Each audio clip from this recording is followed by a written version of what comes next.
Okay, today is the 29th of December, 2021, and you can see I got the chine mostly roughed out here, and I've just been using a hand planer to rough out the chine on this side. Got a little bit farther to go up here, but for the most part, that's going all right. Say hello to everyone, Pee-wee. Thank you. Alright, and I've got the chine on this side started. I've got one board across the whole thing here.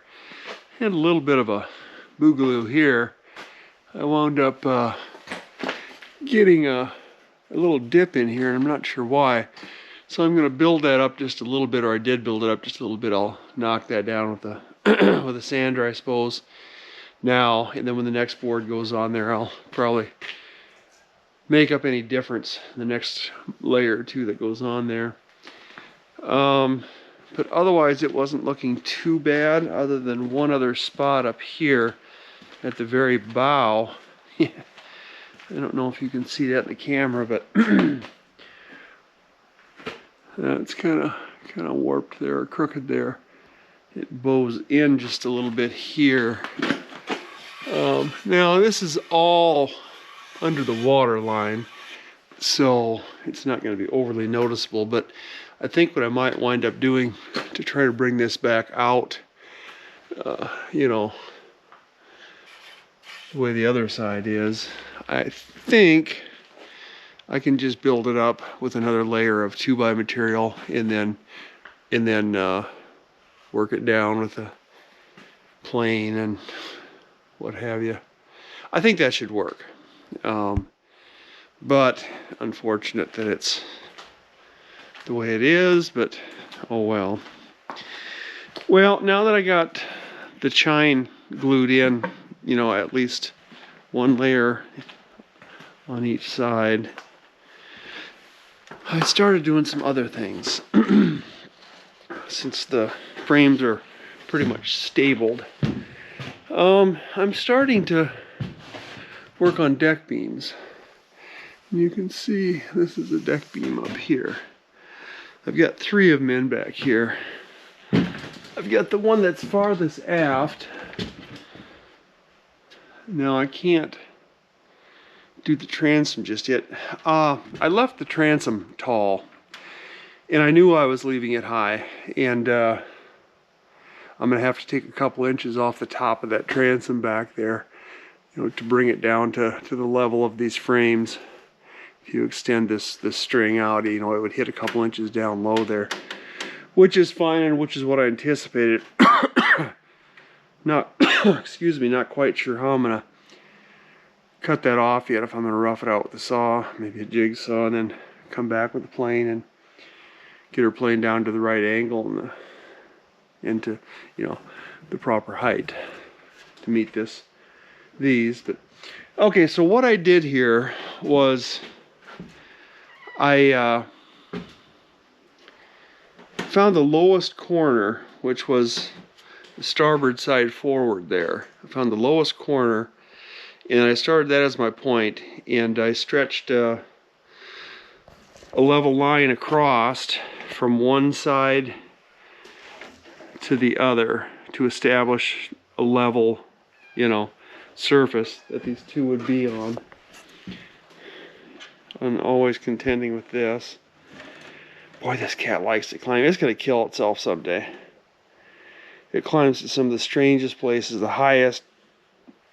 I don't know. But anyway, back to the boat.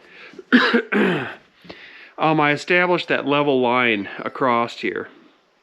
And then I did the same thing on the aft end here. I established a level line across here. And then we ran another line from stern forward to get to the point where we could set all of these, you know, get a level shot across here. And this string here on the center line is also doing that on the center line. But I drew marks on the boards here when that string was stretched, you can see the marks there and the marks there. That was simply to establish a level line fore and aft here on the outboard on the sides of the boat. Most people, when they build these frames, they leave the frames, they let the frames run long at the top, and then they just trim them off once, you know, once they've got everything established and once they're in the building process. And I wish I had done that. I didn't do that. I built them exactly to the dimensions that George indicated. And the problem with that was George has a little bit of a dip in the center of the boat here, both fore and aft on this foredeck and back here on this aft deck. And I don't know why he had them concave a little bit, but there's a little bit of a dip in them right in the middle, inch and a half, 2 inches, whatever. And I suppose he did it for aesthetics. I don't know, but I didn't really anticipate that, and I didn't really want that. Because you got to bend plywood over here, bending plywood for the curve this way, but then also having a little bit of a dip this way didn't seem to me like a real good idea. So anyway, so I'm making this line straight. You can see the line, maybe, this string here, and that's going fore and aft back here on this aft deck. And I'm just bringing them up to that line, bringing all the deck beams up that line. And that means that my frames, the tops of my frames, aren't all going to land just exactly where you'd want them to land. So what I'm doing is I'm moving these from my line that I established for my straight line fore and aft on each one of these, each side, port and starboard of the boat. And I'm putting the frames in the same position on each side. I don't know if you can see it on this one or not. I don't know where my mark is here.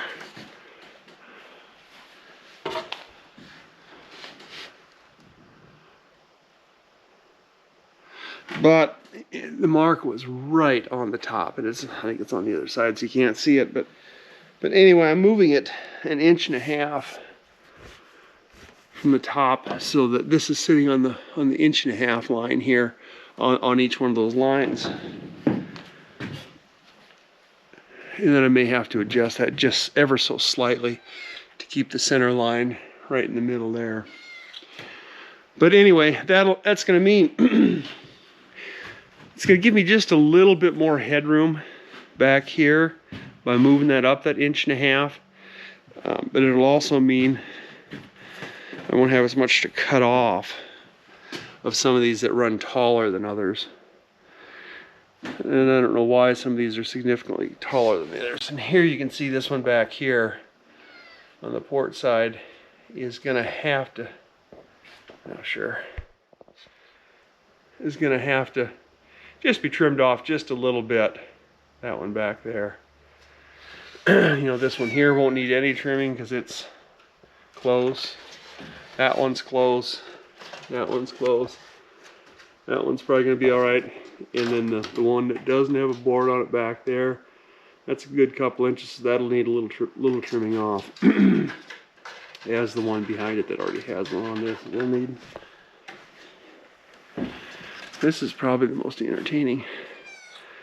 Look at that. Now she's going to walk across that 3/4 inch board. Look at this. She's 12 feet up off a concrete floor. Isn't that just crazy? Why would they want to do that? Of course, this is the cat that climbs up ladders to get up on the scaffolding with me. But anyway, so a couple other things I did back here. I made a little I don't know what you want to call it, scaffold here or whatever, so I can work on this transom up there. I can slide in there and get back there and work on that transom. Can sit on it or stand on it, whatever I want. I'll have to stand on it when I'm obviously machining that or milling that that transom back down to size. But I got 2 more frames or deck beams up here, and I'll start getting those put in on these other sides and see if we can't get this all established and have it look nice and straight and square. But to make sure, again, when I started this, because we're working from a real level, the boat has to be level to the world. To make sure it was, I pulled one of my panels up here and ran a plumb bob down again to the keel. You know, from these center lines here, and to make sure my boat hadn't gone one way or the other. And it really shouldn't have, and it didn't appear to have, because it was still spot on. So I'll make sure the boat wasn't moving at all. And you can see I got myself a catwalk here going across, and this of course would be going into the main cabin, and then the 4 cabins up there. But yeah, slowly but surely progress is being made. And here you can kind of see some of that chine work.